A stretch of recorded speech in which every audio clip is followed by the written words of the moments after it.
Karen's voice sliced through the lobby like a siren. You. Yes, you. I want him fired right now. Every head snapped toward the entrance, where Karen, mid-50s, red face, trembling with rage, was pointing a shaking finger directly at Marcus. The black man stood still, one hand on the visitor clipboard, trying to understand why this stranger was screaming at him like he'd committed a crime. You don't belong here, she shouted, stepping closer, so close her perfume burned his eyes. I was in line first and this boy thinks he can order me around. Employees froze. Several pulled out their phones. One woman covered her mouth. Marcus kept his voice steady. Ma'am, I only reminded you there were others ahead. Don't talk back to me, she screeched, jabbing her finger an inch from his nose. I will end your job today. I know people. I will have corporate escort you out before lunch. A hard gulp moved down Marcus's throat. Behind Karen, a man in a dark suit quietly stepped into view, watching her.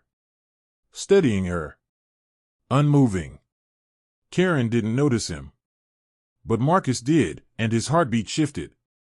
Before this story unfolds any further, I want to ask you something simple, but powerful. Comment your city or country if you believe justice matters. Your voice helps these stories travel farther, reminding the world that truth still has a place, even when power tries to silence it. And if you stand with justice, dignity, and stories where the underdog wins, hit like and subscribe to Better Tomorrow Sunrise. Marcus wasn't the kind of man who looked for trouble. At 32, he had mastered the art of staying calm even when the world tried everything to shake him.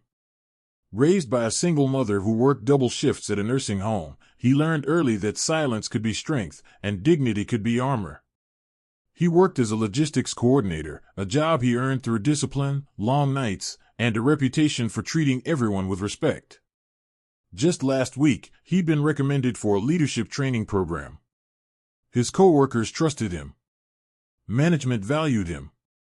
Even the new hires said, if Marcus explains it, you know it's right.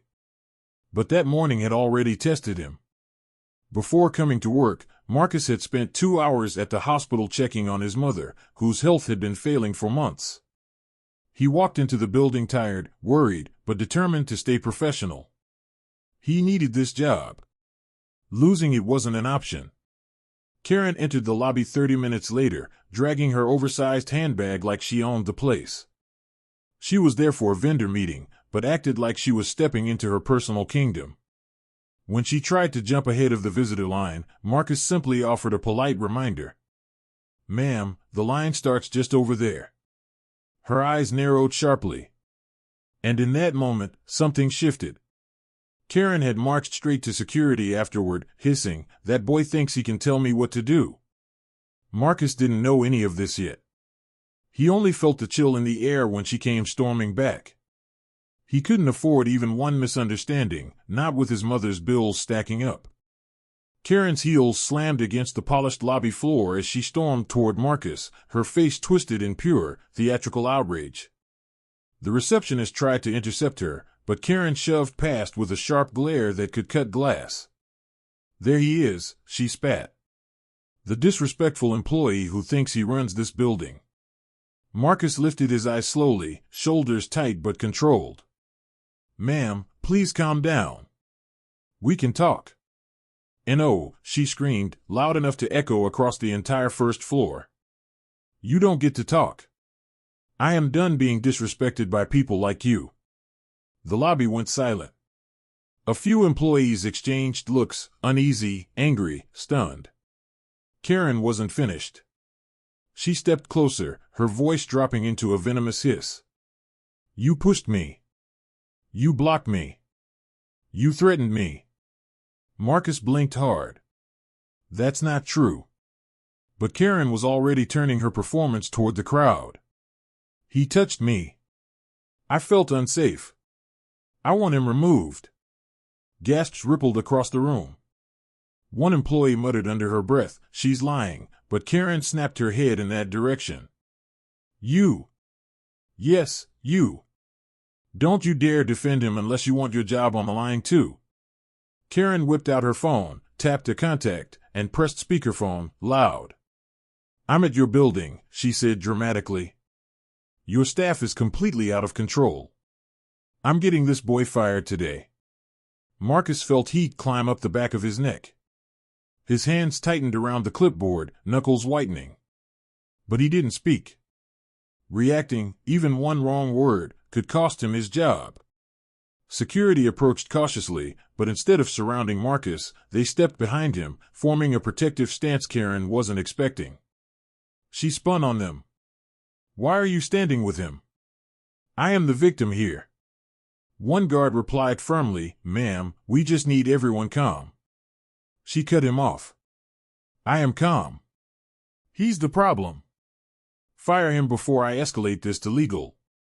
Marcus took a slow breath. "Ma'am, please stop attacking me. I only asked you to wait your turn." Karen laughed sharply. "You think politeness makes you right? You think being quiet makes you innocent? Sweetheart, I have powerful friends. People who can shut this whole place down. And trust me, if the CEO were here, you'd be out the door in seconds." Her voice cracked with anger as she jabbed a finger at Marcus's chest. "You are done." Employees shifted uncomfortably. Some recorded. Some whispered. All watched. Marcus felt the weight of every eye on him. He thought about his mother's medical bills. His rent. The job he fought so hard to build a life with.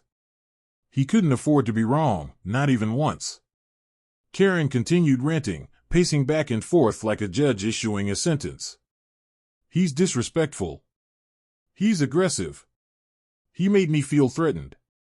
I want his badge confiscated." The receptionist finally gathered enough courage to speak. "Ma'am, Marcus didn't do anything to you. You cut the line. He just..." Karen roared back, "You're defending him? You? Fine. Fire her too. I'll get both of you replaced." The room pulsed with tension. And still, the quiet man in the dark suit stood just a few steps behind her, hands clasped, expression frozen, eyes fixed on Marcus. He hadn't said one word. But he had heard every single one of hers. And the entire building felt the moment something powerful was coming.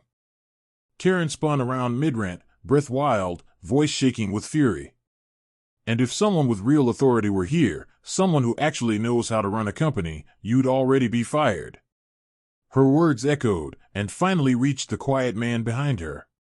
He stepped forward. The entire lobby shifted, like the air itself tightened. Karen's smile instantly returned, bright and fake. "Oh, thank God. A real manager." She pointed at Marcus again. "I need you to remove this man immediately. He assaulted me. He disrespected me. He's unprofessional, unstable, and frankly..." The man raised a hand. Silence clapped over the room. His eyes settled on Marcus, not accusing, not unsure, but calm. Almost protective. "Ma'am," he said quietly, "are you finished?" Karen blinked, confused by his tone. "Finished? I'm telling you what happened. Fire him and we can all move on." The man's jaw tightened. "Before I respond, let me introduce myself." Karen crossed her arms. "And who exactly are you?" He pulled out his ID badge and held it up, slow, deliberate. "I'm Daniel Reeves, the new regional director." He let that hang. "And starting today, Marcus is one of the employees under my direct supervision." Karen's face collapsed. A few employees gasped softly. Daniel continued, voice steady as steel. "I've been standing here for the past 5 minutes watching everything. I heard every accusation. Every lie." Karen's lips trembled. "And no, you're misunderstanding." He nodded to security. "Roll the lobby footage." Within seconds, the screens behind reception lit up. High-resolution angles showed the truth. Karen cutting the line. Karen yelling first. Karen jabbing her finger into Marcus's face. Marcus standing calm. Respectful. Silent. A stunned murmur rippled through the lobby. Daniel's voice dropped colder. You tried to destroy an innocent man's job, he said, while lying to his face. Karen's knees wobbled. Her humiliation had officially begun. Karen tried to speak, but her voice cracked like thin glass. I didn't mean. Daniel didn't let her finish. You weaponized lies, he said quietly. In my building. Against my staff. He turned to security. Escort her out. She's banned from the premises indefinitely. The guard stepped forward. Karen backed away, hands trembling, face drained of every ounce of arrogance. People watched, not with cruelty, but with a justice that felt long overdue. And cancel her company's vendor contract, Daniel added. Effective immediately. A collective gasp spread across the lobby. Karen's eyes widened with horror. This wasn't just a bad moment, this was consequences. Marcus exhaled for the first time in what felt like hours. His shoulders loosened. His heartbeat steadied. For once, he didn't have to defend himself. Truth had done the work. Daniel stepped beside him. Let's talk later today, he said warmly. I want to discuss your leadership potential. Marcus nodded, grounded and deeply relieved. As Karen was escorted out into the bright afternoon light, powerless now, Marcus walked forward with quiet dignity. Because in the end, respect outlives entitlement. And justice always finds a witness.